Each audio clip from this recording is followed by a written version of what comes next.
Narrative of the Life of Frederick Douglass, an American Slave, written by himself. Chapter 4. Mr. Hopkins did not last very long as overseer.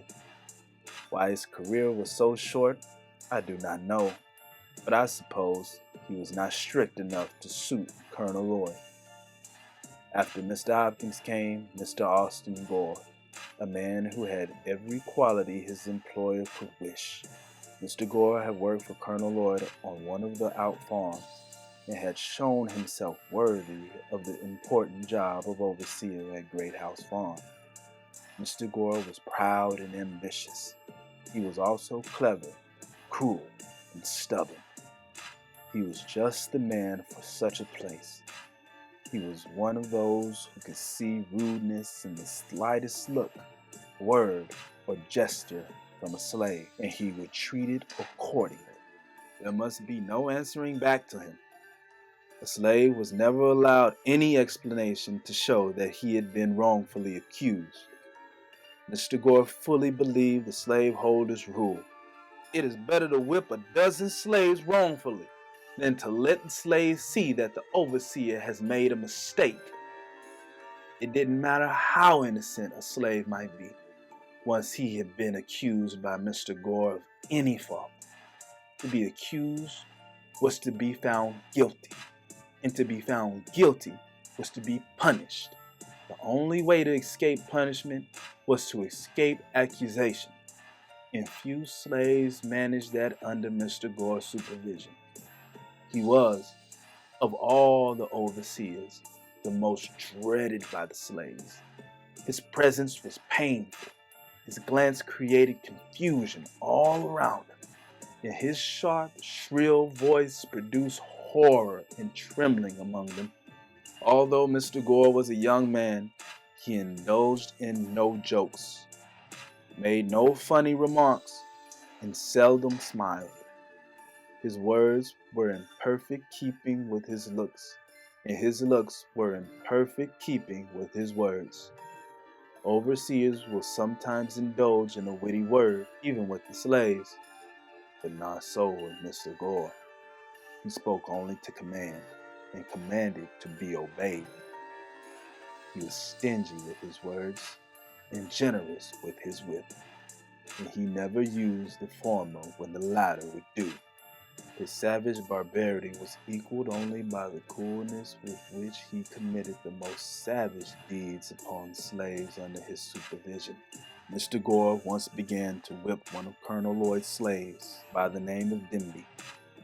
He had given Demby only a few stripes when, to ease the pain, Demby ran and plunged himself into a creek. He stood there, water up to his shoulders, refusing to come out. Mr. Gore told him that he would count 3, and if he did not come out, he would shoot him. Mr. Gore began to count. Demby made no answer, but stood his ground. The counting continued, with no response from Demby. Without word to anyone, Mr. Gore then raised his rifle, took deadly aim at his standing victim, and in an instant poor Demby was no more. His mangled body sank out of sight, and blood and brains marked the water where he had stood. A shudder of horror flashed through every soul upon the plantation, excepting Mr. Gore. He seemed cool and collected. He was asked by Colonel Lloyd and my old master why he had taken this extraordinary action. His reply was that Demby had become unmanageable. He was setting a dangerous example to the other slaves, one which, if allowed to pass, would lead to the end of rule and order on the plantation. He argued that if one slave refused to be corrected and escaped with his life, the other slaves would soon copy his example. The result, said Mr. Gore, would be the freedom of the slaves and enslavement of the whites. Mr. Gore's explanation satisfied them. He kept his job and became widely known as an excellent overseer. He was not even charged with the crime. It was committed in the presence of slaves, and they, of course, could not bring charges against him or even testify against him. And so the perpetrator of a bloody, foul murder goes unpunished and uncriticized by his own community. Boy lived in St. Michael's, Talbot County, Maryland, when I left there.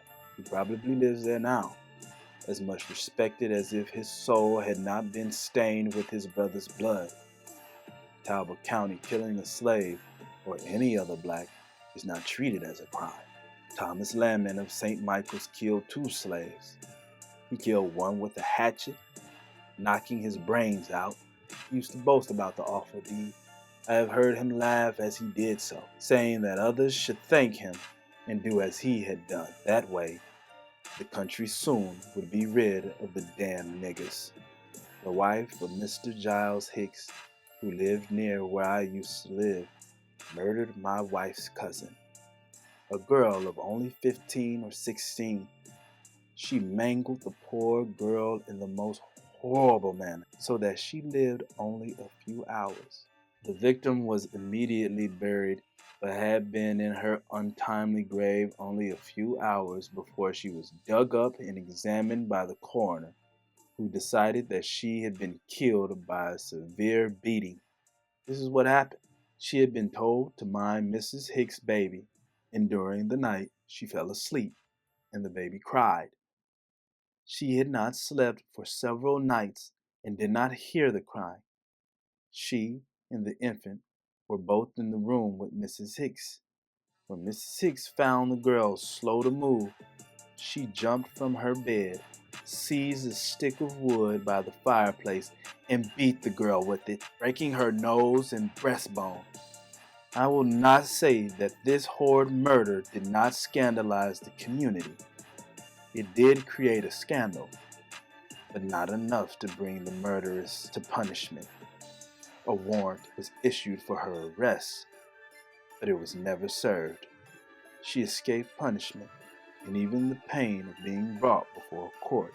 While I am telling of bloody deeds which took place during my stay on Colonel Lloyd's plantation, I will briefly tell of one more which occurred about the same time as the murder of Denby by Mr. Gore.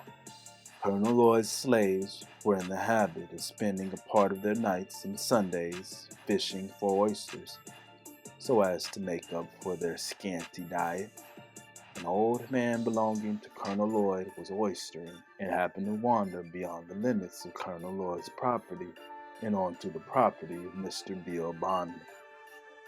Mr. Bondley took offense at this trespass, came down to the shore with his rifle, and shot the poor old man dead. Mr. Bondley came over to see Colonel Lloyd the next day.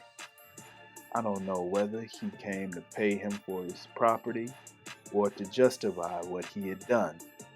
At any rate, the whole devilish act was soon hushed up. There was very little said about it at all, and nothing done. It was a common saying, even among the little white boys, that it was worth a half penny to kill a nigger and half penny to bury one.